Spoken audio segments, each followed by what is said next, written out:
give this pre-congress talk. So my name is Reuben. I'm from Singapore General Hospital. I do a fair number of lateral surgeries, and so I'm really sharing a little bit about what our previous speaker has talked about and in its relationship to lateral surgery.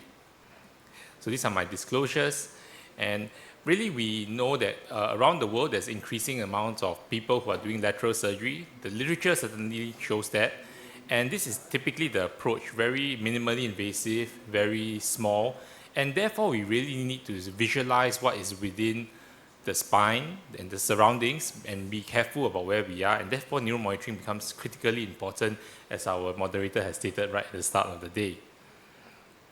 So some of the factors, of course, in lateral surgery is that you can have good amount of height increase, height restoration. However, there may be, of course, complications, and these are the complications that we often find, and today we really just want to focus about neurological injuries. So how do we get neurological injuries? This is the format of how we look at the spine from the lateral position.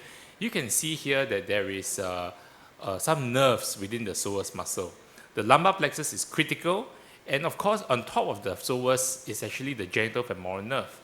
And the genitofemoral nerve, often we actually are able to see it during surgery, and the most important thing is if you see it, protect it, and don't just believe that it will move out of the way, because often the patients come with a groin ache or groin numbness after the operation, and you're wondering why that's the case. It's really because of the genitofemoral nerve. Now, we know that there are some safe zones to apply, and therefore many of us are using an anterior to psoas approach, or what we call the olive approach, as popularized by Medtronic. But don't forget that this approach was first started when we talked about trans-psoas, and so it is very important to recognize that on the right side, this is how it looks like. On the left side, this is how it looks like in terms of the green zones, where you can have very little presence of the lumbosacral plexus through this cadaveric study that was done before.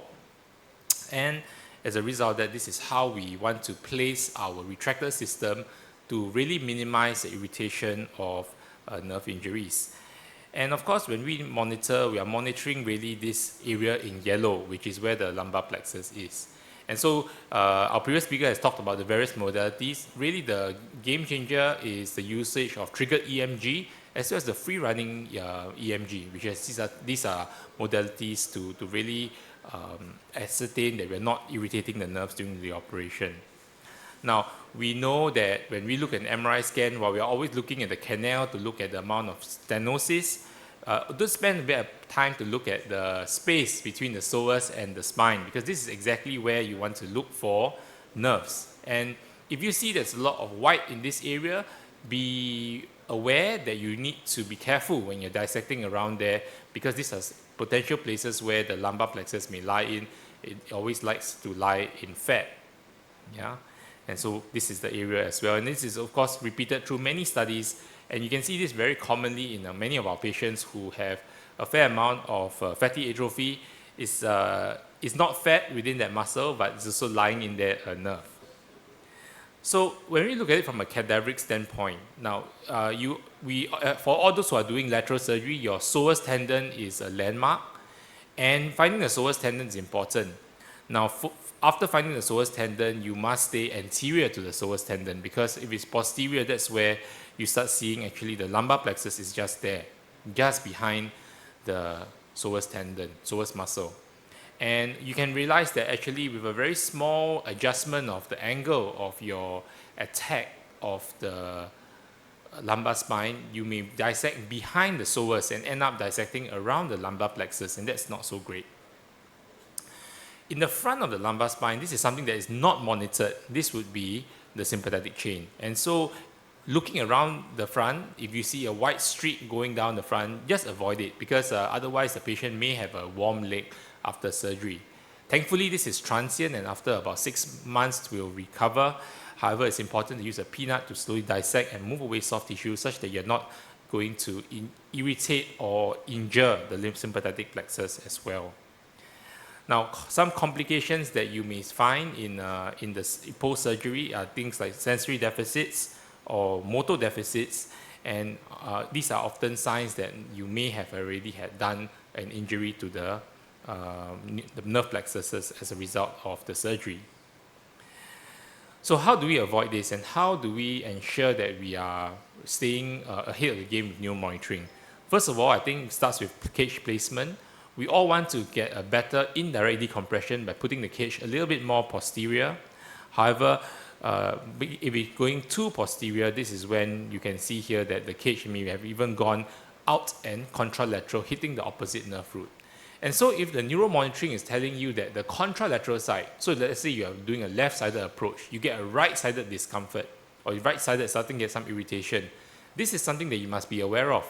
If you are too long, your cage, or if your trowel is too not orthogonally placed, this is where it may hit the contralateral nerve root. So this is a patient who has had surgery done. You can see that the last disc is, the 12-5 disc is really showing a slightly posteriorly placed cage, and indeed it ended up having the patient having discomfort post-surgery, and you can see there's a radicular pain down the right leg. Now, how did this occur? This is because of the approach and the placement of the implants, and you can see that without the proper orthogonal maneuver, you may end up doing exactly what has happened, which is to place an oblique cage, which is hitting the contralateral nerve root.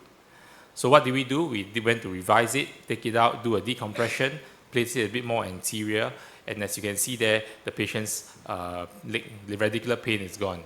However, I still blame myself that she has numbness at the foot, as you can see here in the blue, and this is certainly something that would have been avoided had I not placed it in so orthogonal without having to change the orthogonality of the cage during placement. So with IONM, it's not enough to just say, I want to use IONM. Also ask for the train of fall. And the train of fall is very important, right? If your patient is still under muscle relaxation, and many of our patients are a little bit on the bigger side, they may take some time to have a reversal of the muscle relaxants that are given at the start of the operation. And if you are already critically at the levels 3, 4, and 4, 5, and you know you're near to the nerve roots, this is important to maybe ask for Sugammadex, which is to reverse the intraoperative muscle relaxation, and therefore allowing you to get a good train of fall, and then that allows you to have a good IONM and an accurate IONM.